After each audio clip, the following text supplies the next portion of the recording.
지금부터 차경진 교수님, 장동성 박사님, 황재성 부사장님 세 분의 티타임즈 공개 방송을 시작을 해보겠습니다.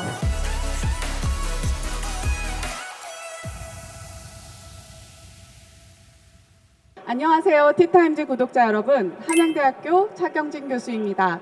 저는 지금 CES에 와 있는데요. 우리 한국관에서 디브리핑을 진행하게 되었습니다. 여기 두 분을 더 모셨는데요. 오른쪽에 앉아 계시는 분은 작년에도 디브리핑을 함께 해주셨죠. 디지털 트랜스포메이션 책을 10권이나 쓰신 우리 SK 디스커버리의 황재선 부사장님을 모셨습니다. 네, 반갑습니다. SK 디스커버리 황재선입니다. 저는 이전 직장이 LG전자라 한 10년 넘게 지금 CES를 왔고 라스베가스는 한 30번 넘게 와서 너무나 익숙한 동네입니다. 그래서 10년간의 흐름을 가지고 오늘 느꼈던 거, 이번에 느꼈던 부분들을 좀 전달해 줄 수 있도록 하겠습니다. CES의 고인물. 네, 맞습니다. 10년째. 그래서 오늘 사실 들려주실 이야기들이 되게 기대가 됩니다. 자, 여기 왼쪽에 보신 분은 설명이 필요 없으신 분이죠. 너무나도 유명하신 뇌과학자, 미래기술 전문가이신 우리 장동선 박사님 모셨습니다. 차경준 교수님하고 같은 한양대학교에 있는 장동선이라고 합니다. 뇌과학뿐만 아니라 기술이 사회를 어떻게 바꿀까 이 영역을 보고 있는데요. 이 CES 직접 오기 시작한 지는 그래도 5년은 넘지 않았습니다. 와우. 전 직장은 현대자동차였고요. 하지만 오늘은 그냥 어디에 소속되지 않은 그런 입장에서 솔직한 저의 생각들을 한번 나눠보도록 하겠습니다. 네, 저도 마찬가지로 회사 소속이 아니고 개인의 입장으로 의견을 좀 전달 드릴 수 있도록 하겠습니다. 네, 오늘 사실 솔직하게 보통 회사나 한양대나 이런 걸 다 버리고 솔직한 느낌들을 전달 생생하게 해주셨으면 좋겠고요. 첫 번째 질문은 그냥 전반적인 느낌을 한번 듣고 싶습니다. 두 분의 생각이 궁금한데요. 작년에 비해서 또는 재작년에 비해서 올해 CES를 전반적으로 어떻게 느끼셨나요? 제가 아마 코로나 때도 왔던 사람이거든요. 그때 몇 명 못 왔어요. 국내에서도 왔다가 코로나 걸려가지고 실제 전 세계로도 귀국하기도 했고 이제 그런 경험들이 있어서 코로나 한창일 때 한 해는 저희가 사이버관으로 바뀌었었고 작년에 이제 조금 회복됐고 올해 큰 총평을 하자면 코로나 이전 정도로 돌아간 것 같다.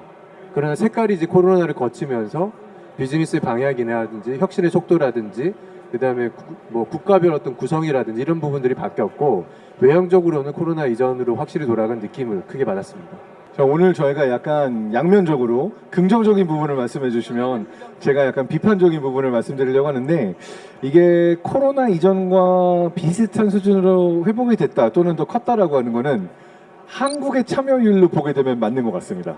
그러니까 정말 많은 한국의 부스 기업들이 참여한 걸로 보이는데 전반적인 이제 전 세계적인 참여도를 보게 되면 네, 작년에 비해서 올해 약간 시들해진 부분이 있지 않나 생각이 되는데 대표적인 예로 이제 자동차나 모빌리티 쪽을 보게 되면 포드나 제너럴 모터스나 크라이슬러 같은 미국 기업들이 참여하지 않았고 그 다음에 대표적인 애플 메타버스의 대표적인 주제라고 쓴 애플도 CES에 참여하지 않고 오히려 약간 도발적으로 CES 기간에 우리가 비전 프로를 언제 출시할지 그러니까 따로 기자회견을 가지는 것을 보면서 어떤 의미에 있어서 이 CES가 가지고 있는 의미가 우리가 코로나19가 끝나자마자 붐업했던 거에 비하면 올해 살짝 식은 느낌이 있지 않나라는 생각도 좀 했습니다. 네, 조금 부연 설명을 드리면 CES는 원래 지금 LVCC에 있는 센트럴홀에 자리 잡고 있는 기업들이 주축이 된 쇼였고요. 그런 기업들을 보면은 빠진 기업은 없어요. 다만 이제 웨스트홀로 넘어갔던 이제 자동차 같은 경우에 또 포드라든지 몇몇 미국의 큰 기업들이 빠졌는데 제가 예상해 보기로는 CES 주관한 CTA가 코로나 직전이 이제 자동차 전시가 조금 커졌을 때거든요. 자리를 완벽하게 잡지 못한 상태에서 코로나가 오고 그리고 작년에 한번 그 큰 기업들이 경험을 하고 아직까지는 모터쇼랑 대비해서 CES 와야 되나 이런 고민들을 하고 있지 않았을까 뭐 이런 생각을 좀 해보고 있습니다. 그래서 현실적으로 많은 기업들이 이제 자동차 기업 같은 경우도 1년마다 오기보다는 약간 2년마다 준비해서 오는 쪽을 선택하고 있는 트렌드도 있어서 그런지 모르겠고요. 네, 그래서 개인적으로는 이게 작년과 올해 제가 비교했을 때는 막 큰 차이가 보이고 더 컸다라기보다는 좀 다르다 이런 느낌은 받았던 것 같습니다. 저도 간단하게 저의 소감을 말씀드려 보면 저도 이번이 4년 차거든요. 근데 계속 키워드는 비슷했던 것 같아요. 예를 들면 디지털 헬스, 그다음에 서스테이너빌리티, 푸드테크, 그다음에 작년부터는 휴먼 시큐리티가 되게 중요했었잖아요. 근데 항상 AI는 있었는데 저는 올해는 생성형 AI로 AI가 더 많이 강조되고 있는 듯한, 그래서 너도 나도 다 AI를 하고 있다라는 이야기들을 또 하는 것 같아요. 이 부분에 대해서는 또 두 분은 혹시 어떻게 보셨을까요? AI 부분 설명 부탁드립니다. 사실 올해 CES 메인 화두였습니다. 그러니까 올해 CES 같은 경우는 AI가 전면에 부각되면서 All Together All One이라고 한 주제 자체가 이제 모두 AI에 올라타서 어떤 비전을 보여주고 어떤 제품들이 나올 수 있는가, 이게 메인이었는데 사실 생각보다는 AI가 많이 보이지 않았어요. 그러니까 그게 무슨 의미냐면 예전에 AI라고 그러면 와우 하던 그런 것들은 사라지고 AI라는 게 이제는 너무 자연스럽게 모든 것에 들어가 버린 본 게임에 들어왔다. 비유를 하자면 우리가 이제 야, 글자라는 게 있어, 활자라는 게 나왔어 라고 하던 게 아주 초창기에 이 글을 보던 어떤 와우라고 한다면 이제는 그걸로 어떤 책을 쓸 건데, 어떤 기록을 남길 건데, 이걸 가지고 뭘 할 건데, 이게 이제 주요 화두가 된다라고 하는 본 게임으로 보여져서 사실 항상 본 게임은 더 어렵고, 그리고 그렇게 누군가를 와우하게 매혹할 수 있는 것들은 좀 적은 것 같아요. 오히려 보여지는 AI가 누군가가 굉장히 많은 것들이 AI의 전면에 나타나는 것을 기대하고 왔다면 조금 실망했을 수도 있을 정도로 사실 AI는 숨겨져 있어서, 제 생각에는 내년 정도 되면은 이거는 AI가 하는 겁니다라고 아무도 얘기를 안 할 것 같아요. 생성형 AI 그거는 기본으로 장착하고 나오는 것, 이렇게 변하지 않을까 생각이 됩니다. 그 부분만 잠깐 첨언을 드리면 보편화가 될 것 같기는 해요. 근데 기존의 AI 휴먼이나 AI 로봇이나 굉장히 많이 등장을 했었어도 실제 써보면 인터랙티브 하지 않았거든요. 자연스럽지도 하지 않았고. 근데 LMM이 나타나면서 비로소 자연스러워지고 비로소 보편화되면서 조금은 앞으로 이제 내년에는 우리 장 박사님이 말씀하시는 것처럼 AI를 강조하는 게 아니라 일반화되지 않을까, 이런 생각을 저도 함께 하게 되었습니다. 우리 황 부사장님 생각은 어떠신가요? 네, 저희가 이제 하드웨어의 서비스가 들어갈 때 주기 내지는 절대적인 기간이라는 게 필요한데, 우리 아마 참석하신 분들은 챗GPT로 촉발된 생성형 AI가 엄청나게 많이 하드웨어에 들어왔을 거다라는 기대를 가지고 아마 오셨을 것 같은데, 전체 밸류체인을 보면 좀 앞단은 나온 것 같아요. AI 칩셋 쪽. 칩셋을 가지고 도전하는 회사들이 보인다라고 하는 거는 변화는 일단 시작이 됐구나.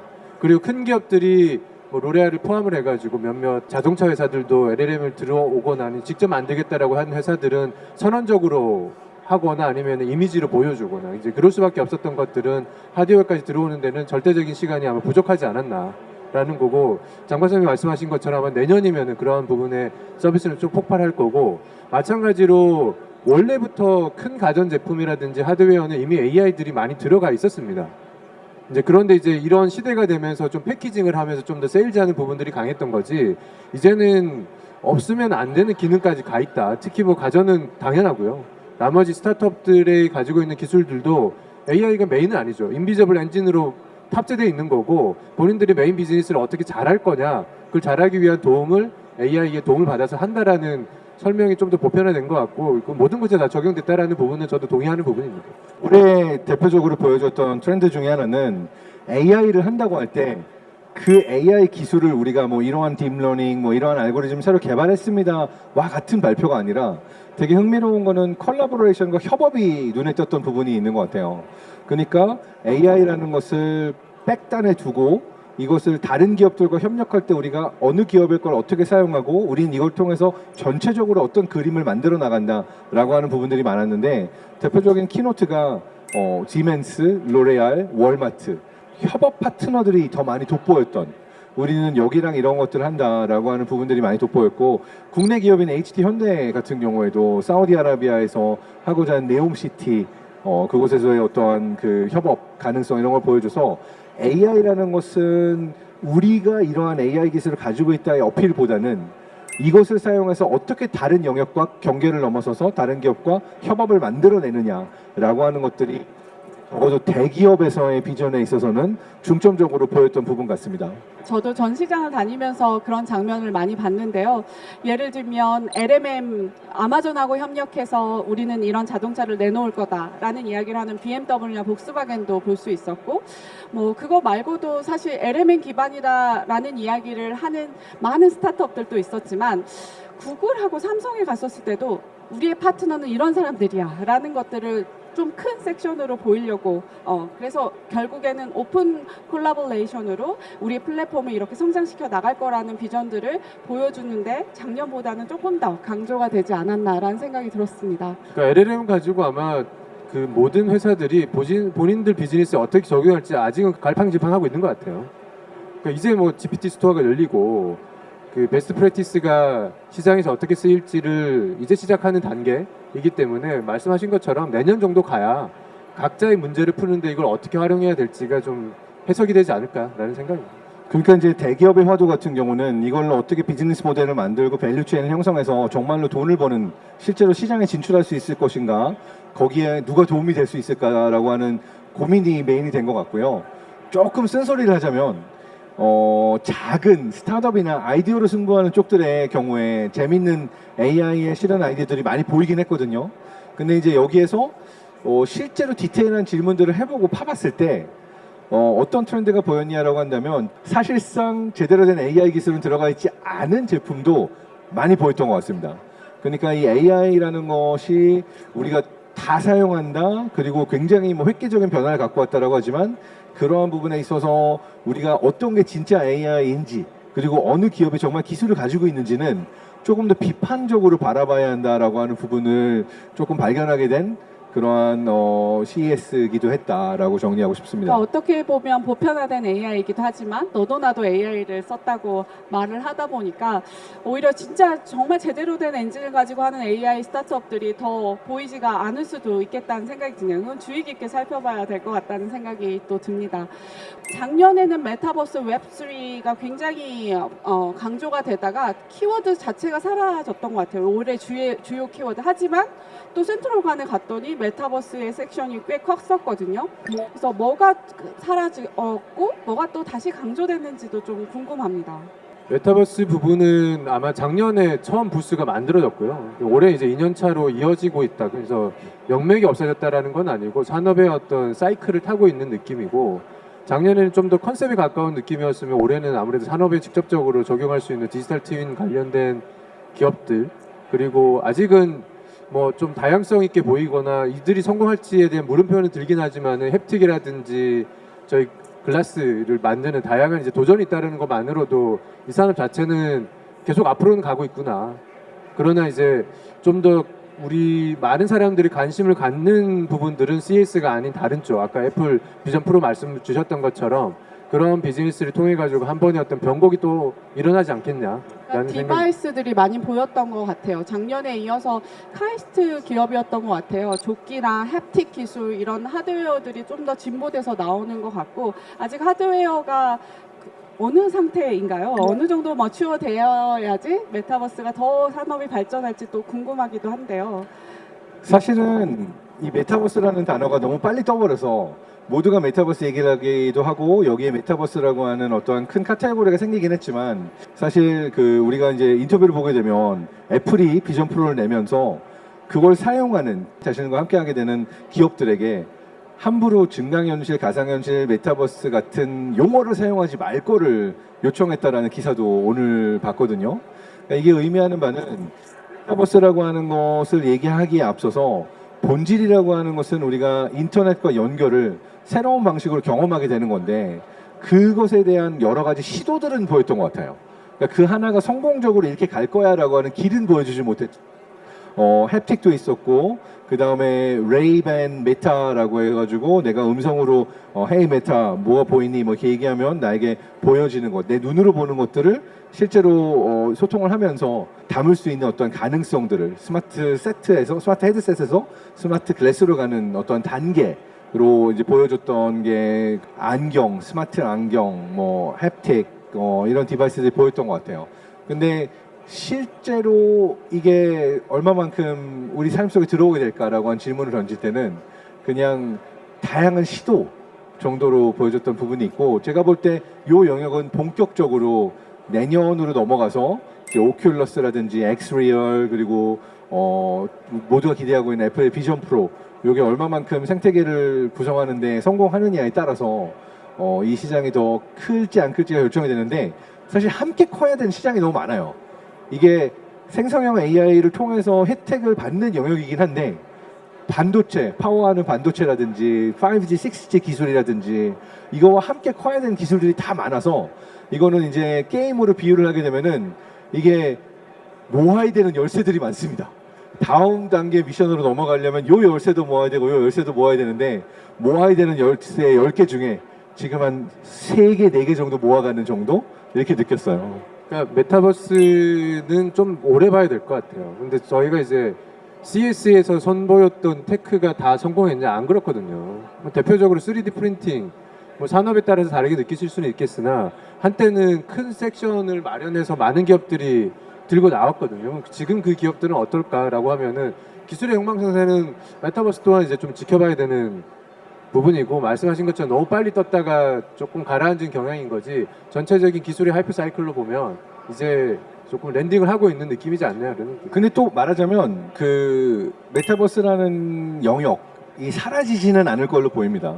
그러니까 롯데 같은 경우도 칼리버스라고 그래서 비전을 보여줬고, 대기업들을 중심으로 여기에 이미 투자하고 달려온 게 너무 많아서 여기에서 이게 이건 아니다라고 백하기에는 이제 어떻게 보면은 다시 흥할 수 있는 시기를 보고 있는 정도라고 느껴졌는데, 네. 네, 제가 봤던 메타버스는 진짜 컨셉이 굉장히 브로드한 것 같아요. 방금 말씀하신 칼리버스 같은 가상 공간도 있지만, 칼리버스도 이번에 보니까 오프라인 공간하고 좀 이어서 엮으려는 노력들이 좀 보였던 것처럼, 실제 당장 돈을 벌 수 있는 영역, 예를 들면 제조 메타버스, 산업용 메타버스, 실제 이걸로 인해서 벌추얼 트레이닝을 하면서 뭐 시간과 비용을 뭐 80% 줄인 기업도 살펴볼 수 있었거든요.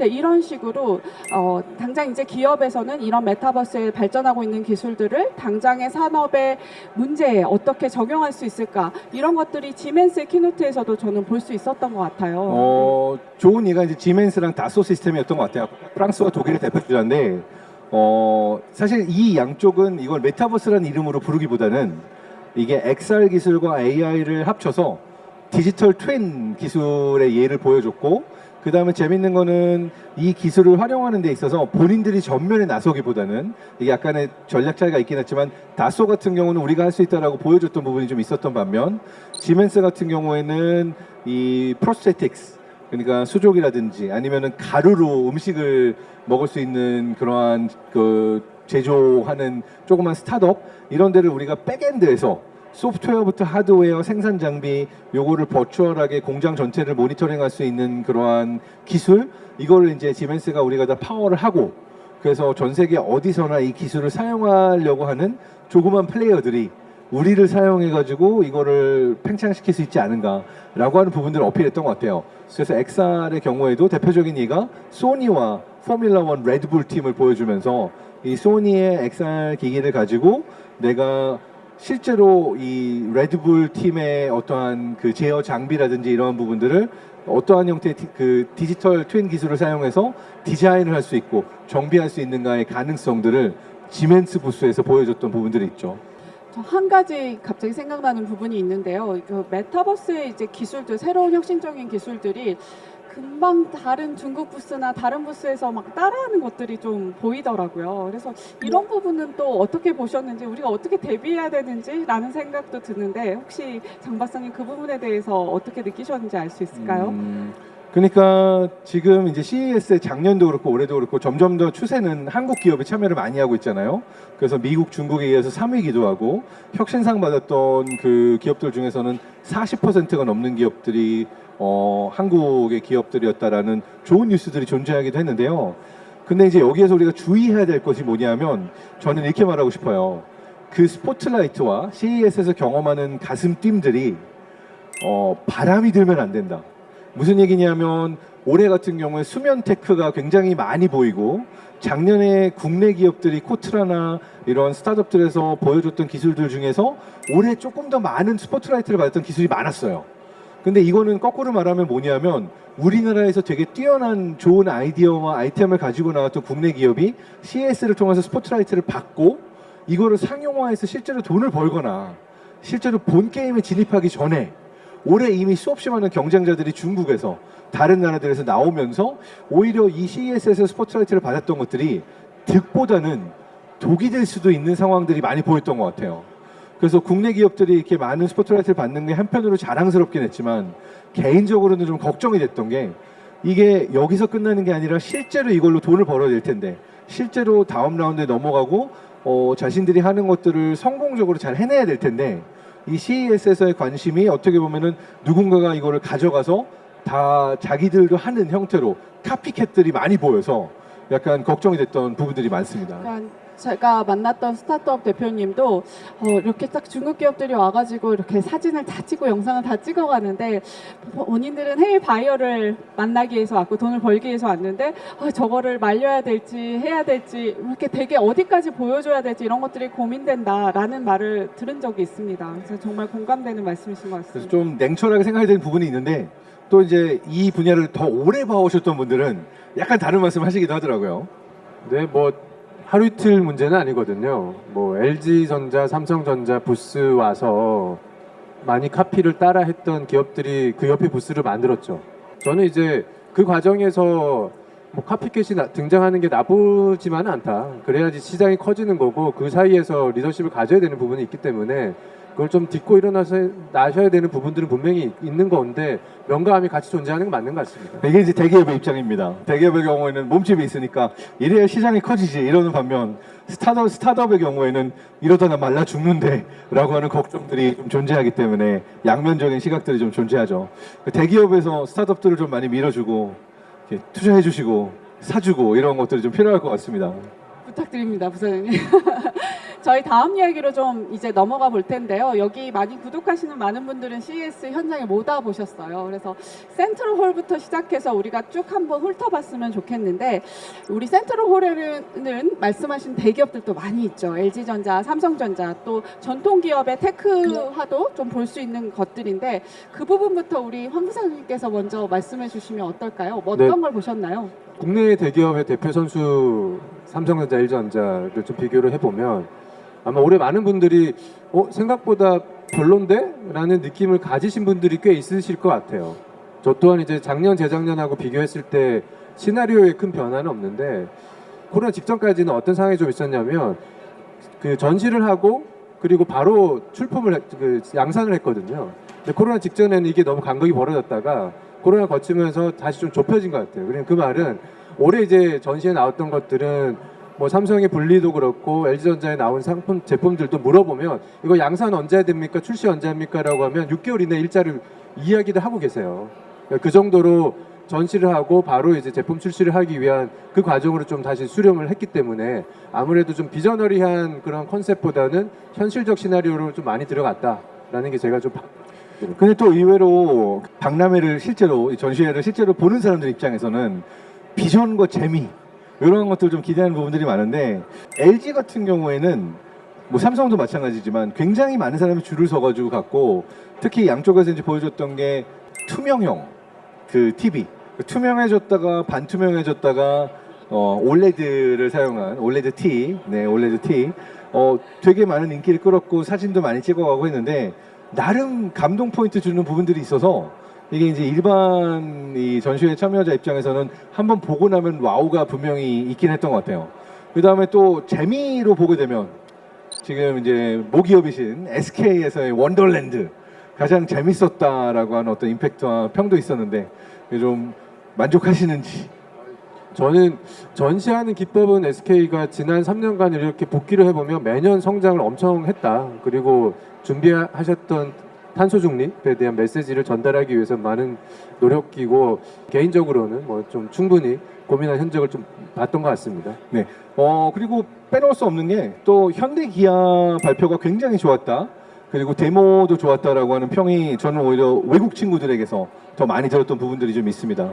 이게 AI가 차량에 들어가게 되니까 이런 게 가능해지는구나라고 해서 사실 저는 예전부터 봤던 컨셉들도 있지만 주차에 도움을 주는 그러한 기술들도 좀 소개가 많이 되고 또 차에 뭐 바퀴가 사방으로 돌아서 움직일 수 있는 것들 사실 예전부터 있긴 꽃게 했지만 같던데요? 옆으로 막 네. 움직이던데요? 그렇죠. 근데 이제 실용성이 아주 높은 기술이라고 볼 수 있고 또 이게 실제로 구현하는 게 생각보다 되게 어려운 기술입니다. 그래서 이러한 것들이 어떻게 보면 예전에 나왔던 거지만 AI를 통해서 좀 보여주는 것들이 있고 또 전 좋았던 게 PBV가 원래 Purpose Based Vehicle 어떤 특정 용도를 위해서 만든 차량이라고 얘기를 했지만 요걸 또 브랜딩을 플랫폼 Beyond Vehicle이라고 했던 부분이 좋았던 것 같아요. 다시 뭐 센트럴 좀 터줏대감의 또 다른 축을 담당하고 있는 일본 기업들, 뭐 파나소닉, 소니 이런 이제 기업들을 좀 보면 파나소닉은 뭐 ESG를 강조를 좀 많이 했죠. 그리고 리사이클에 대한 부분들 포함을 하고 다만 저희가 틱톡에 유명한 그런 캐릭터들도 갖고 와서 좀 의외성을 보이는 것들도 저는 좀 눈여겨본다. 그래서 예전에 전통 가전의 기업보다는 메시지가 좀 바뀐 부분들이고 파나소닉은 자동차 웨스트홀에 가면 별도의 또 자동차 관련 쪽은 별도 전시를 하고 있기 때문에 그런 영역들이고 소니 같은 경우는 종합 가전 회사에서 좀 목적형으로 많이 수렴했다. 그래서 범위가 비즈니스가 그 전에 상당히 넓었다면 이제는 좀 좁혀가지고 몇 가지 아까 뭐 VR 얘기도 그 XR 얘기도 하셨고 카메라라든지 몇 가지 이제 테마로 좀 가면서 좀 많이 심심해진 느낌은 좀 있었습니다. 저는 심심하기보다 제일 재밌게 봤던 부스가 소니였습니다. 그러니까 어떤 시연이 있었냐면 실제로 영화 감독하고 촬영 감독이 있고 배우들이 있고 이 차량을 타고 가는 장면을 촬영을 하는데 뒤에 백에 LED 백그라운드와 촬영 카메라가 줌을 하거나 이렇게 당기거나 카메라를 옮기면 그 자리에 없는 영상을 실시간으로 촬영 감독이 찍고 있는 동안에 생성형 AI가 뒤에 있는 산이나 터널을 없는 거를 만들어 가지고 보여주는 거를 시연을 했거든요.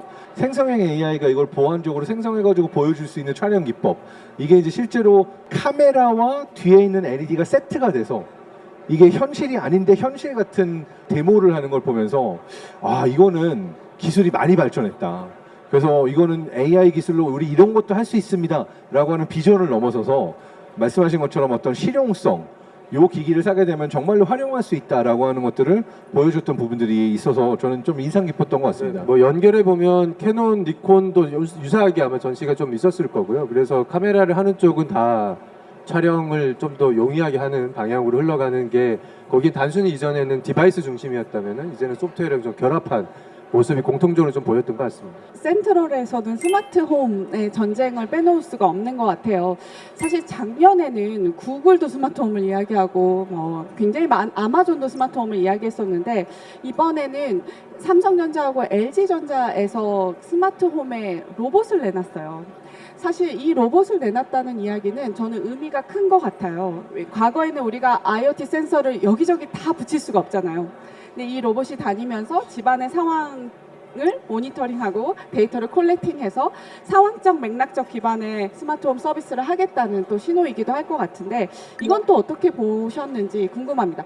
아마존에도 그 로봇이 있더라고요. 네, 이건 무슨 의미일까요? 기대가 되는 거는 올해는 삼성전자 일단 출시하겠다라고 선언을 했기 때문에 이제 시장을 좀 개화를 시키려나 보다라는 게 이제 한 축이 있는 거고 그게 좀 더 기술적으로 보면 아까 저희도 좀 사전에 얘기를 나눴지만은 이걸 어떻게 프라이버시 그리고 온디바이스 AI 이런 쪽 영역까지 갈 거냐라는 고객들의 기대를 충족시킬 수 있을지가 그게 이제 관전 포인트가 될 것 같습니다. 그러니까 우리 집안의 상황을 다 보는 거잖아요. 그래서 이거에 개인이 느끼기에 굉장히 언컴포터블 할 수 있어서 온디바이스 AI 기술로 보안성이 완벽하지 않으면 이걸 누가 쓸까라는 우려도 있는 것 같고요. 그래도 저는 과거의 AI 로봇과 좀 다른 점은 이제 생성형 AI 기반으로 좀 더 똑똑해지고 진짜 상황을 잘 이해하고 나와 정말 대화가 가능한 이제 이런 것들이 조금은 더 자연스러워졌기 때문에 과거하고는 다른 로봇이 되지 않을까라는 기대도 있습니다. 어떻게 보셨나요? 사실 이거는 예측하기가 어렵지만 결국은 소비자가 어떻게 받아들이느냐의 부분이 되게 큰 것 같아요. 근데 저는 이 부분에 있어서 소비자에게 주는 어떤 가치 이 목적성이 조금 더 분명해야 되는 부분들은 있는 것 같아요. 그래서 오히려 이것이 어떤 배달 용도로 간다든지 또는 나를 지켜주는 형태의 용도로 간다든지 그에 들어갈 수 있는 기능들에 있어서 더 많은 것들이 필요한데, 종합적으로 좀 요약해보면 우리가 어떤 하나의 디바이스, 제품, 뭐 새로운 냉장고가 나왔다, 로봇이 나왔다, 이것에 집중할 필요가 없다고 생각해요. 그러니까 오히려 지금 더 중요해지는 거는 냉장고가 있고 에어컨이 있고 로봇이 있고 청소기가 있고 한다면은 이 다양한 기기들을 내가 어떠한 형태로 유기적으로 내 삶에서 연결을 해가지고 사용할 수 있는 종합적인 내 삶 속의 생태계를 구성할 수 있는가. 물론 몇 년 전부터 IoT라는 키워드가 뜨면서 시도했던 부분들이긴 한데, 근데 이제 삼성이나 LG 그리고 뭐 아마존은 예전부터 그랬지만 이러한 부분에 있어서 이제 하나의 영역만을 보는 게 아니라 총합적으로 내 삶에 필요로 하는 영역들이 차량에서부터 시작해서 배터리, 에너지, 청소, 로봇, 이것이 어떠한 형태로 연결되는 그림을 만들어 가는가라고 하는 조금 더 큰 그림을 그려가는 단계인 것 같아요. 그러니까 이상적으로는 말씀하신 게 맞는데, 많은 제조사들이 고민을 할 때 과연 우리 브랜드를 가진 제품을 고객들은 집안에 몇 개를 가지고 있을까? 그러니까 모두 다 LG전자 제품, 모두 다 삼성전자 제품 가진 고객이 별로 없거든요. 그래서 되게 지금 흥미로운 게 요 연결이 최근에 LG와 삼성이 MOU를 맺으면서 LG의 제품과 삼성의 제품을 서로 IT 시스템을 컨트롤할 수 있는 앱으로 넣어준다는 걸 보고 전 굉장히 놀랐거든요. 이거는 나의 최고 경쟁자에게 내 살을 내주는, 플랫폼과 앱을 내주는 그런 행위로도 보이는데, 네, 결국은 이게 나가는 방향인 것 같아요. 근데 그런 이야기는 사실 10년 동안 있어 왔어요. 연결하겠다. 제조사 간에 연결하겠다. 근데 그게 안 되다가 왜 이제 되지? 라는 걸 생각을 해보면 이제 이들이 이렇게 생각하는 것 같아요. 삼성의 전자의 제품을 팔아서 LG의 전자의 제품을 팔아서 버는 돈은 이제 그렇게 많지 않아요. 그거보다도 소프트웨어를 팔고 데이터 사업을 하면서 이 확장성과 플랫폼 사업을 하기 위해서는 연결을 할 수밖에 없거든요. 싱큐앱에서 연결을 하거나 스마트띵스에서 연결을 해내야 되기 때문에, 그래서 이제 열자 해서 MOU도 하고 메터라는 표준도 나오게 되는 것 같거든요. 굉장히 중요한 얘기라고 생각이 되는 게, 돈을 버는 방식이 바뀌고 있는데 이걸로 돈을 번다라는 어떤 모범 답안이 나오지 않은 상태예요. 그렇기 때문에 결과적으로 최대한 많이 어떠한 사람의 개인화된 맞춤형으로 된 이 사람의 삶을 예측할 수 있기 위한 데이터의 게이트웨이를 확보해서 내가 실제로 지금 돈을 벌지 못하더라도 데이터를 확보하는 게 AI 시대에 있어서의 가장 중요한 화두고, 제가 지금 볼 때 살아남을 수 있는 기업 또는 잠깐 반짝하는 기업의 차이를 이렇게 쭉 다니면서 보게 되면은, 얘네들은 데이터 게이트웨이를 제대로 확보했구나. 결과적으로 이 비즈니스를 돌리기만 하면 데이터가 쌓여서 지금 당장 보릿고개더라도 이 데이터로 사업할 수 있는 게 많겠다, 이런 기업들이 보이는 반면, 요거를 요 제품을 아무리 좋은 아이디어라고 하더라도 이게 순식간에 시장이 없어질 수도 있겠다라고 생각되는 기업들도 있었거든요. 근데 그런 부분에 있어서 LG와 삼성은 말하자면 이렇게 연결하면서 내 실제 제품의 살을 내주는 것 같지만, 결국은 데이터 중심으로 삶 안에서 총합적으로 이 사람을 예측할 수 있는 데이터를 확보하겠다라고 하는 부분에서의 어떤 그 결정이었다라고 생각이 됩니다. 근데 이제 스마트홈 전체를 좀 조망을 해보면 작년에 비해서 위축됐다, 줄었다. 그게 메터 제품들도 올해는 별로 세일즈를 안 했거든요. 못 봤잖아요. 그 베네치안 엑스포 2층에 스마트홈을 전시하는 쪽은 전통적으로 계속 나왔던 기업들이고, 액세서리 중심에.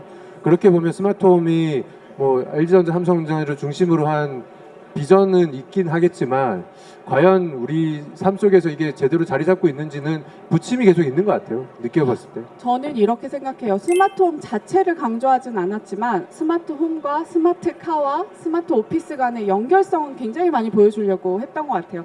삼성에 작년에 자동차가 있어서 놀랐는데 이번에 LG전자에 갔더니 자동차가 있기도 했고, 또 테슬라, 현대 이런 데랑 삼성전자가 또 콜라보했는 다른 생태계 간의 연결성, 이런 것들을 자꾸 보여주면서 스마트홈이 홈만을 이야기하는 것이 아니다, 우리 고객의 라이프 전체의 여정을 함께하는 그런 그림을 보여주려고 했던 것 같습니다. 이제 자연스럽게 이 주제로 넘어갈 수 있는 게 디지털 헬스케어 분야라고 볼 수가 있는데, 한 3년 전부터 디지털 헬스케어 부스의 전시가 시작이 됐죠. 그리고 작년에 조금 늘어났다가 올해도 또 상당히 많은 기업들이 나와주긴 했어요. 대표적으로 보였던 게 이제 뷰티와 연결하거나 피부, 스킨 뭐 이런 것들, 펫, 노령층, 갓난 아이, 그리고 이제 국내 기업 중에서 좀 눈에 띄었던 게 누비랩 같은 경우가 이제 식판 같은 경우로 전후 스캔을 한 다음에 내가 얼마나 먹었는지, 유치원에서는 개인화돼가지고 이 아이가 어떤 영양 섭취가 필요한지를 알려주는 뭐 이러한 걸 갖고 왔는데, 결과적으로 기술은 존재하는데 내가 이걸 어떤 영역으로 활용을 하면서 지속적으로 어떠한 특정 사람에 대한 정보를 쌓아갈 수 있을 것인가 라고 하는 부분에 대해서 저는 좀 긍정적으로 봤었던 스타트업이었던 것 같아요. 디지털 헬스케어는 CES에서 가장 많은 참여 기업 숫자를 자랑하는 카테고리고요. 제가 또 SK 바이오사이언스 CIO도 같이 하고 있다 보니까 좀 더 눈여겨봤는데, 한 두 가지 포인트를 말씀드릴 수 있는 게, 첫 번째는 같은 맥락인데 많은 데이터를 이제 본격적으로 수집하기 위한 준비가 됐다. 그래서 제가 항상 부스 돌아다니면서 업체들한테 물어보는 게 인증에 대한 부분이거든요. 뭐 저희 KFDA나 그다음에 유럽 또는 미국 승인을 어떤 절차를 밟고 있냐라고 하면은 이미 뭐 국내는 받았고 그다음에 유럽은 거의 직전이고 미국은 시도할 거다라는 답변들을 이제 작은 스타트업들도 하시는 걸 봐서는 이제 이 시장이 좀 더 성숙화되고 시작이 되는 것 같다가 첫 번째 있고, 그리고 큰 기업이든 작은 기업이든 그러한 바이탈 사인부터 포함해서 다양한 데이터들을 모으는데 이제 됐다라는 거고, 두 번째는 여기에도 AI가 들어오고 자동화가 들어오면서 기존에 예를 들어서 DNA 분석하는 게 1000불이었으면 이제 100불 수준으로 줄어들었다는 거죠. 어떻게? 자동화나 기술 가지고. 그 다음에 뭐 판독하는 것도 마찬가지고, 그런 부분들이 스케일이 되면서 이게 많이 혁신이 좀 일어나고 있다. 다만 보이지 않을 뿐인 거지 그 시장을 이해하는 분들한테는 좀 크게 와닿았던 것 같아요. 저도 동의하는 게, 작년의 경우에 디지털 헬스케어에 가면은 우리 이런 거 할래요라는 컨셉 소개가 많았어요. 근데 올해는 똑같은 컨셉이 또 나와서 에이 이거 뭐 새로운 게 없네라고 하지만, 가장 큰 차이가 뭐냐면 소개를 하고 나서 딱 제품을 뒤집어서 QR코드를 보여주면서 299불 99달러 사가세요, 사용해보세요. 그러니까 무슨 얘기냐면, 작년에는 그냥 비전과 컨셉을 보여줘서 우리 테스트한 제품의 아이디어를 보여주는 기업들이 좀 많았다라고 한다면, 이제는 테스트까지 해보고 당신이 사가가지고 해볼 수 있다 라고 하는 부분을 보여줘서 디지털 헬스케어에서 이게 가장 많이 보였던 것 같습니다. 이제 내년부터 사실 이제 진단을 넘어서서 AI를 통해서 이 디지털 헬스케어에서 디지털 치료로 넘어가는 영역들이 조금 이렇게 커질 준비를 하고 있다, 이런 것들을 보였던 것 같습니다. 네, 감사합니다.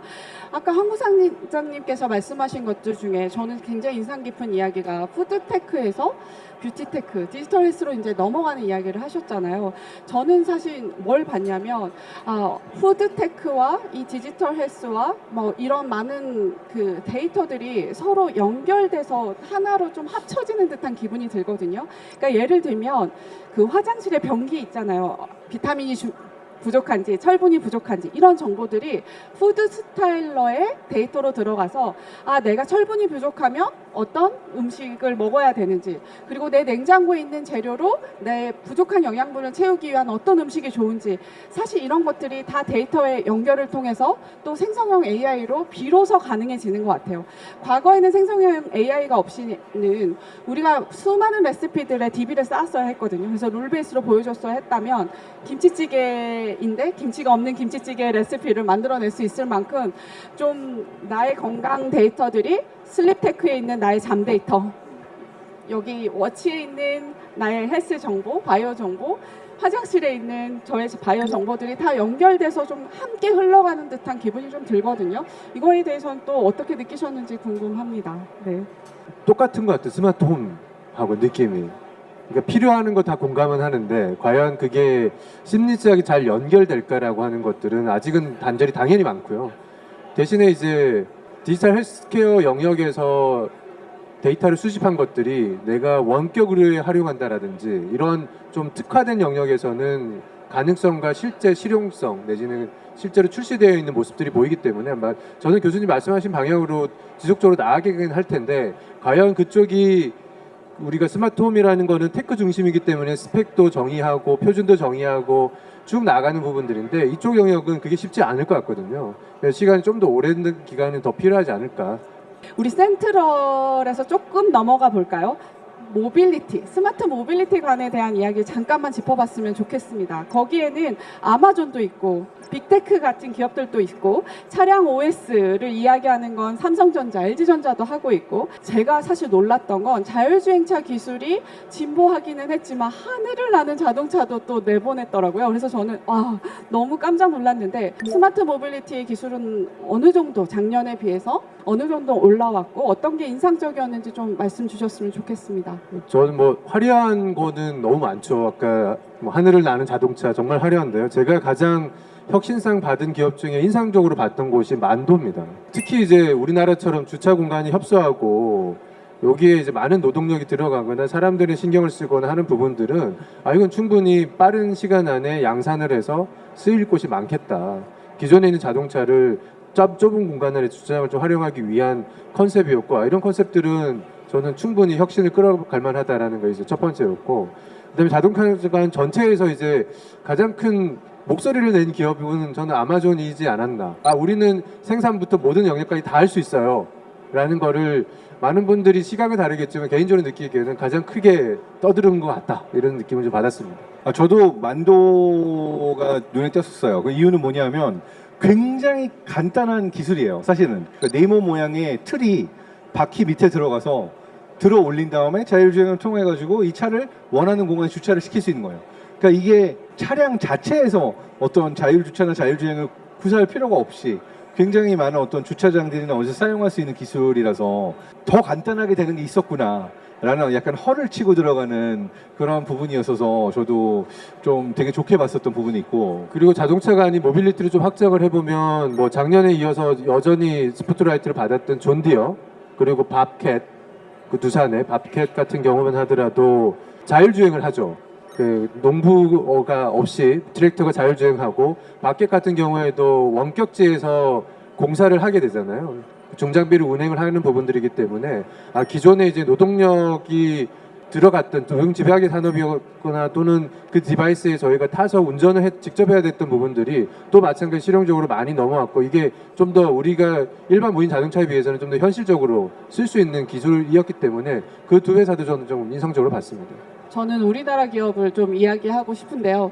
기아에 갔더니 모듈 자동차가 있더라고요. 트럭으로도 변신이 되고 밴으로도 되고 막 이런 것들이 저는 좀 재밌었고요.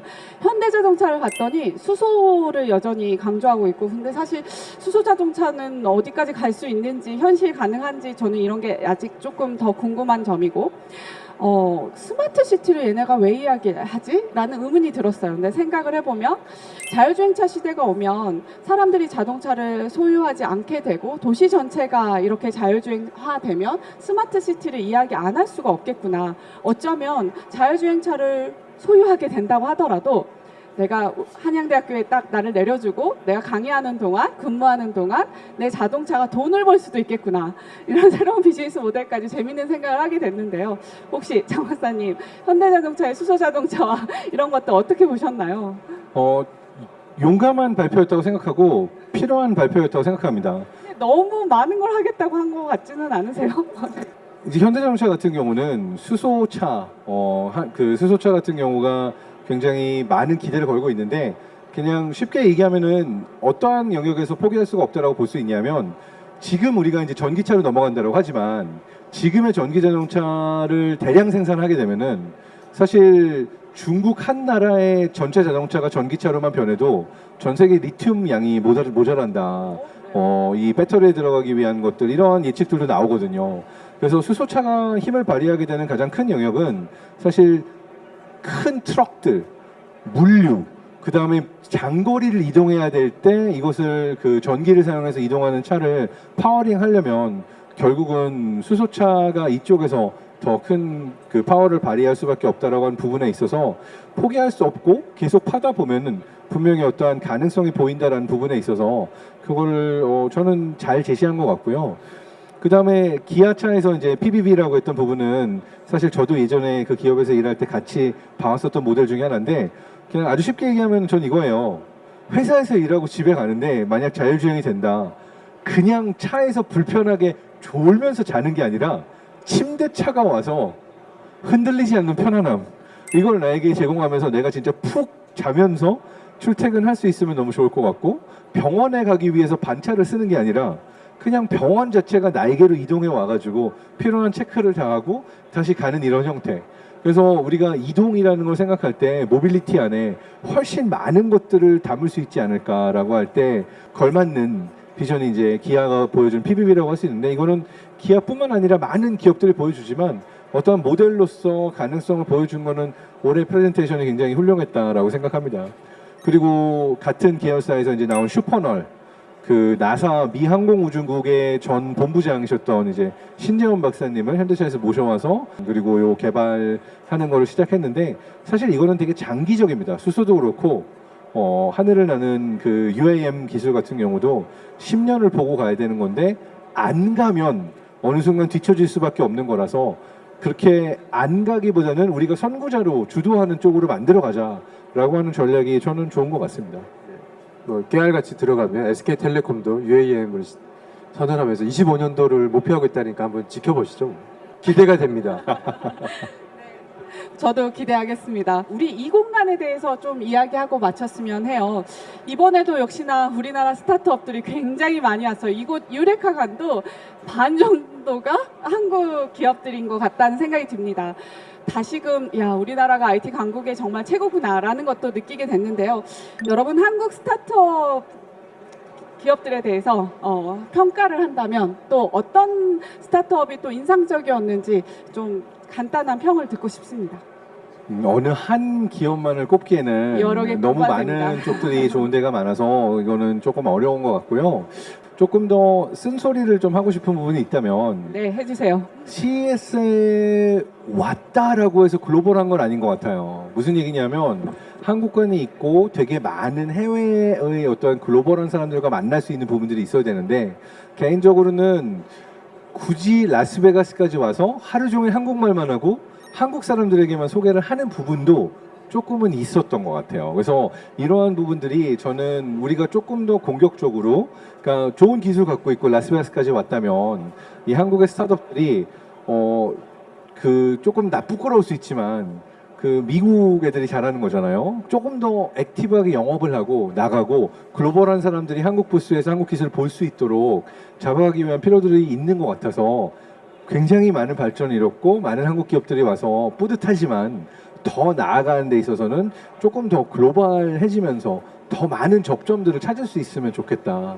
그걸 이제 한국의 강점을 만들 수 있습니다라는 생각을 했고, 또 올해 서울 이노베이션 나이트라고 해서 서울시장님과 함께 그 했었던 행사도 있는데, 보니까 비전 중에 하나가 이 라스베가스에 이렇게 많은 한국 기업들이 진출한 거를 넘어서서 이제는 서울을 하나의 혁신의 메카로 만들면서 라스베가스에 있는 또는 아시아와 미국 전체에 있는 여러 기업들이 한국에 와서 이러한 기술들을 보고 가도 좋지 않을까. 10월에 그런- 행사를 계획하고 있다고 들었던 것 그리고 같은데. 저는 그래서 조금 더 큰 그림을, 그러니까 자랑스럽고 좋지만 이것보다 더 나아가고 효율적이고 더 큰 그림을 그려봤으면 좋겠다, 이렇게 생각을 합니다. 부사장님, 긍정적인 이야기 좀. 네, 저는 일단 약이 질을 만든다는 게 정확한 것 같아요. 국내 기업이 매년 늘죠. 한국관이 정말 작을 때부터 봤었고, 지금은 그 유레카의 한 반 이상을 차지하고 있을 때도 느낌은 질을 만든다는 거 하는 이유가 다양성이 늘어났어요. 예전에는 한국 스타트업의 카테고리가 몇 개로 정해져 있었거든요. 근데 지금은 뭐 저희 대학 창업 팀들도 또는 산학 협력한 곳들까지 좀 많이 늘어나고, 특수 목적, 뭐 물이라든지 뭐 테마들이 좀 있잖아요. 그러다 보니까 정말 다른 그 국가 간에서 보기 힘든 스타트업들도 늘고, 그로 인해서 좀 보석 같은 것들도 좀 발견했다라는 게 이제 아주 긍정적으로 저는 느꼈던 부분입니다. 저도 좀 추가적으로 얘기하고 싶은 게, 이제 약간 쓴소리라고 말하면서 조금 더 글로벌하게 진출해야 된다는 얘기를 하긴 했는데, 사실은 이게 스타트업 혼자는 어렵습니다. 그래서 조금 더 큰 의미를 부여하자면, 여러 해 동안 되게 많은 스타트업들을 지원하고 엑셀러레이팅하고 있는 삼성의 C랩, 개인적인 의견입니다. 제로원처럼 이제 현대에서도 그런 것들을 많이 키우고 있는 것들, 이러한 것들이 긍정적이라서 저는 이제 아까 말씀드렸던 지멘스의 케이스도 그렇지만 대기업과 스타트업 또는 이런 작은 기업들이 협업하면서 상생하는 모드에, 그래서 대기업의 등을 타고 여기에 나온 멋진 스타트업들이 그 기술들을 글로벌로 뻗쳐나갈 수 있는 부분에 있어서 조금 더 많은 상생들이 이루어져서 따로 이게 존재하는 게 아니라 함께 커나가고 함께 진출할 수 있는 어떤 생태계가 더 형성이 되면 좋겠다. 저는 사실 와서 그 최고 혁신상을 받았던 이제 기업들, 혁신상 받았던 스타트업 위주로 봤었는데 참 재미있는 아이디어로 세상의 문제와 기술을 잘 연결하는 작업들을 많이 했더라고요. 이런 스토리텔링을 어떻게 했냐고 물어보면 사실 누군가의 도움이 있었어요. 이게 직접 제품과 서비스를 보고 평가하는 것이 아니기 때문에 이 도큐먼트 하나로 표현하는 건데 이런 것들을 좀 도와줘서 빠르게 글로벌로 진출하고 상도 받고 이렇게 내보일 수 있도록, 왜냐하면 보석 같은 스타트업들이 많이 숨어 있거든요. 혁신상은 못 받았지만 이거를 제대로 코치를 못 받은 부분들도 좀 있는 것 같아서 이 부분도 앞으로 해결해야 될 문제일 수 있겠다. 그게 많이 는 것 같아요. 원래 혁신상은 큰 대기업들 중심으로밖에 안 받았잖아요. 근데 그들이 쓰는 거 보면은 안에 나름의 프로토콜이 있거든요. 근데 이제 스타트업으로 많이 좀 그 기술들이 전수가 된 것 같고 어떻게 잘 표현을 할지. 그래서 CES 혁신상이라고 하는 거는 현물을 가지고 심사를 받는 게 아니고 문서로 가지고 심사를 받는데, 그러한 과정들을 통과하고 우리나라가 40% 정도 수상을 했다라는 건 이미 그러한 게 좀 많이 퍼지지 않았나 생각됩니다. 맞아요. 과거에 비해서 진짜 많이 받게 되는 것 같아요. 혹시 이제 기억에 남는 최고 혁신상을 받은 혹시 업체나 기업이 있으면 좀 말씀 주시면 좋을 것 같은데요. 저 같은 경우는 그 최고 혁신상을 받았던 그 이커머스의 영역에서 사진을 이렇게 찍고 소상공인들이 빠르게 디자인 작업 없이도 그 상품에 대해서 소개하고 문구가 나가고 바로 웹에 올릴 수 있도록, 사실 이런 것들은 정말 뉴 기술이 아니라 소상공인들이 이커머스를 하는 데 있어서 수많은 수작업들을 자동화해주고 세상에 빠르게 도입이 될 수 있는 것들이거든요. 아, 이런 게 최고 혁신상을 받는구나 해서 좀 저는 조금 놀랐었고, 예를 들면 선거의 부정부패가 우리나라 굉장히 이슈였는데 그걸 블록체인 기반으로 해결한 기업이라는 작년 거죠. 혁신상인데요. 맞습니다. 깨알 같은 홍보였습니다. 저희 한양대. 제 팁도 네네네. 네. 그래서 이제 이런 것들이 중요하다. 단순히 글을 잘 쓰는 것도 중요하지만 문제와 이런 것들을 잘 엮어내는 게 중요할 것 같은데요. 혹시 또 기억에 남는 기업이 있을까요? 저는 개인적으로 좀 매년 봐왔고 올해 또 새로운 제품을 가지고 나온, 어떻게 보면 중견 스타트업에 가까운 V터치라는 곳이 디바이스가 좀 인상적이었던 게, 이러한 링이고요. 링에 보이스 근접을 하게 되면 액티베이션이 돼서 저희가 챗GPT처럼 앞으로 좀 더 보이스로 커뮤니케이션 할 때 충분한 엣지를 걸 수 있는, 트리거를 걸 수 있는 디바이스로서 가능성이 좀 크겠다라는 것들이 개인적으로 좀 관심이 좀 많이 갔던 기업 한 군데를 꼽으면 이제 그런 쪽이 있습니다. 혁신상을 받았던 기업인지 아니었는지 기억이 정확히 안 나서 안 받아도 괜찮습니다. 받았던 기업 같긴 한데요. 저는 그러니까 약간 이 AI와 XR, 메타버스, 디지털 트윈 키워드를 우리가 되게 많이 얘기했잖아요. 디지털 헬스케어까지. 근데 이거를 꿰뚫는 키워드 중에 하나가 사실은 이제 아이덴티티가 중요해진다라고 얘기를 하고 싶어요. 무슨 얘기냐면 이제 정말 이게 난지 나의 제품인지 진짜와 가짜를 구분하고 인간인지 AI인지를 구분하기 위한 생체 인식 또는 온라인 오프라인을 통틀어서 그 아이덴티피케이션, 아이덴티티와 같은 영역들, 이걸 이제 크게 묶게 되면은 사이버 보안이나 이제 휴먼 세큐리티 포 올이라고 하는 영역 안에도 들어가긴 하는데, 그래서 기억나는 게 삼성 시랩 안에 있었던 것 같아요. 고스트 스캐너처럼 간편하게 스마트폰 안에 나의 데이터를 놓고 이걸 통해서 어떠한 보안 장치에 연결할 수 있는 기술이 혁신상 받았던 걸로 기억하는데, 혁신상 안 받았는지도 모르겠어요. 사실 좀 더 많은 부분을 이러한 기업들에 기대를 했습니다. 그러니까 아이덴티티라는 거를 내가 나라는 걸 어떻게 증명할 수 있을까? 이게 사실은 생체, 바이오 쪽하고 뭐 뇌도 포함될 수 있고 이것들이 블록체인과 AI와 만나는 영역에 있다라고 할 수가 있는데, 저는 장기적으로 지금과 같은 추세의 기업들이 새롭게 쏟아져 나오게 되면 이 영역이 굉장히 중요할 거라고 생각이 돼서, 어떤 그 보안이라고 말하는 걸 넘어서서 내가 어떤 존재인가를 증명할 수 있는 기술, 이것들이 진단이라든지 개인화에 있어서도 그렇고 또 실제로 사이버 보안이나 세큐리티 영역에서도 그렇고, 결국 내가 알고리즘이 보는 나는 어떠한 존재고 내가 나라는 존재를 어떠한 방식으로 증명할 수 있을까, 앞으로 갈수록 중요해지는 질문이라고 생각됩니다. 굉장히 중요한 말씀 해주신 것 같아요. 저도 비슷하게 느낀 게 하나가 있는데, 아무리 생성AI가 뜨고 스마트 홈 기술과 스마트카 연결성이 강조된다고 하더라도 보안과 프라이버시 문제, 그다음에 정책 제도적인 것들이 받쳐주지 않으면 우리가 꿈꾸는 것들은 다 그냥 이야기일 뿐이고 비전일 뿐이고 현실화는 어렵지 않을까. 그 중에 가장 중요한 기술, 정말 말씀하신 것처럼 아이덴티피케이션 기술도 굉장히 중요할 것 같습니다. 혹시 또 주목할 만한 기술이 좀 있을까요? 우리가 앞으로 기술 진보하는 데 있어서 더 주목해야 되는 기술을 좀 말씀 주셨으면 좋을 것 같아요. 저희가 시간이 많지 않기 때문에 몇 가지 좀 제가 인상적으로 느꼈던 테마들 중심으로 좀 얘기를 좀 드리면, 저희가 이제 흔히 디지털 트랜스포메이션이라고 말씀을 드리는데, 디지털 트랜스포메이션을 한 10여 년간 팠던 기업들이 변신했다. 대표적으로 로레알 같은 기업들도 한 10년간 인수도 하고 투자도 하고 그러면서 그들의 본질은 바뀌진 않았는데 테크 기업으로 바뀌었구나 라는 걸 이제 좀 강하게 느꼈던 부분들이, 전통 기업들의 변화가 HC 현대도 마찬가지고 그런 이제 색깔들을 좀 많이 느꼈고요. 그리고 또 하나는 뭐 ESG 탄소 중립, 저희가 말로 듣던 얘기들이 대기업들은 이미 뭐 한다라고 선언을 했지만, 이 스타트업 간을 돌아보더라도 좀 눈여겨봤던 게 소재 기업들, 그리고 리사이클 관련된 기술을 가진 기업들. 이게 아까 다양성이 넓어졌다라고 하는 게, 그런 기업들이 결국에는 큰 기업들의 수요를 맞추면서 한번 시장을 만들어낼 것 같다라는 그 흐름도 저희가 좀 놓쳐서는 안 될 것 같고, 그러면서 또 다른 측면에서는 수많은 화학회사들은 이제 앞으로 어떻게 해야 되나라는 이제 그 부분에 대한 고민도 같이 좀 겪었던 한 두 가지 정도가 저는 좀 더 첨언하고 싶었던 부분이었습니다. 와, 감사합니다. 저희 이제 시간상 이제 마무리를 해야 될 것 같은데, 각자가 이 CES에 대한 소감, 그리고 또 내년에 기대되는 점 위주로 잠깐 마무리해 주시면 좋을 것 같습니다. 올해 이제 미디어 프레젠테이션의 마지막 슬라이드가 Why CES라고 하면서 CTA에서 프레젠테이션을 했었어요. 그래서 마지막 질문을, 왜 우리가 CES에 가야 되는가? CES에 이렇게 다양한 사람들이 많은 시간과 비용과 노력을 들여서 와야 하는 이유가 무엇인가 라고 하는 질문을 던지게 되면, 저희 본업인 뇌과학자의 입장에서 말씀을 드리게 되면, 이노베이션이라고 하는 것은 결국 완벽하게 새로운 게 어디서 나타나는 게 아니라 기존의 셋업과 기존의 무언가에서 태어나는 거거든요. 근데 인간의 뇌를 보게 되면 우리가 이미 알고 있는 것, 내가 학습한 것을 벗어나기가 굉장히 어렵습니다.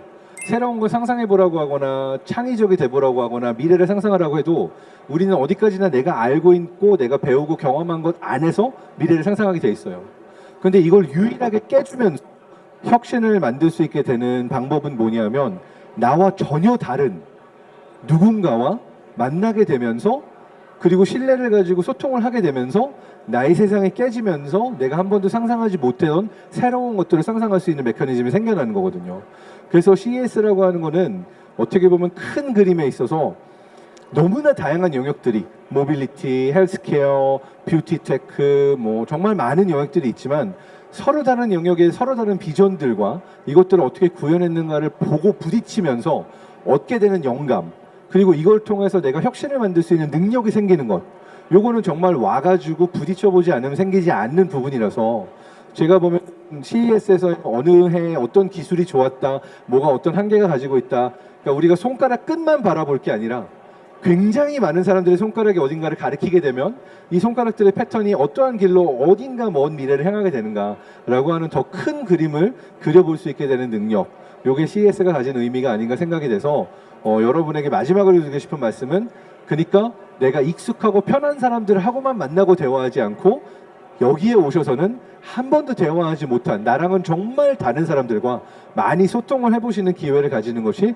혁신을 만들어내는 가장 좋은 뇌과학적인 방법이다. 이걸로 마무리 멘트를 하고 싶습니다. 감사합니다. 혹시 황 부장님? 네, 그 현장에서의 경험은 미디어에서 얻을 수가 없습니다. 그거는 와서 느껴보신 분들, 그리고 많은 기업들이 본인들이 강조하고 있는 장점들을 쭉 얘기를 하지만, 사람에 따라서는 또 다른 장점이라든지 인사이트를 발견할 수가 있거든요. 저는 이제 그게 결국 CES가 주는 가장 큰 강점이고, 그러기에는 너무 많은 기업들을 짧은 시간을 보는 어려움은 있겠지만, 저 또한 뭐 아주 많이 왔고 라스베가스 너무 많이 와서 이제 지겹기도 한데, 매년 다시 오고자 하는 부분들이 그런 영감을 얻을 수 있는 가장 좋은 자리였던 것 같다라는 부분이기 때문에, 매년 저도 이제 첫날은 와서 느꼈는데 이게 뭐지?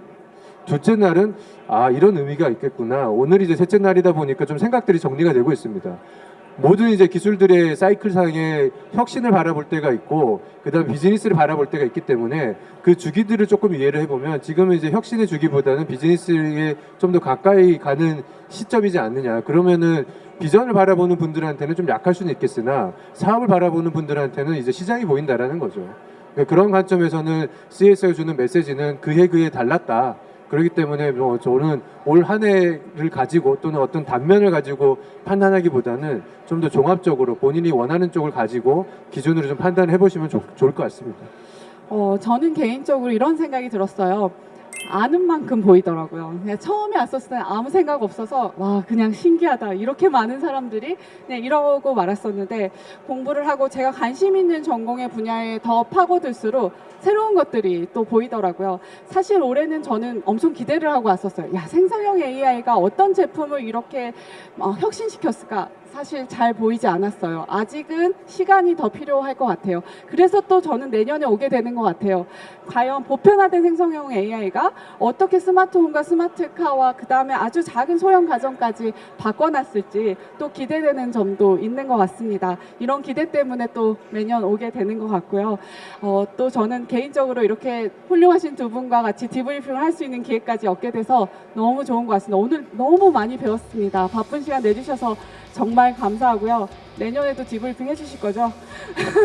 네. 저도 함께해서 굉장히 즐거운 네. 시간이었고요. 네. 다 같이 또 하나의 CS의 올해 저는 이 키워드가 정말 좋았습니다. all on뿐만 아니라 all together잖아요. All together. 누구도 뒤처지지 않고 함께 갈 수 있는 그 힘이 되게 중요한 것 같은데 AI의 시대에 또 중요한 화두인 것 같아서 여러분 all together 더 나은 미래를 위해서 같이 또 뵐 수 있으면 좋겠습니다. 네, 뭐 내년에도 아마도 또 이 자리에서 또 이 이야기를 나누지 않을까라는 예상을 해보면서 또 남은 기간 한 반나절 남았죠?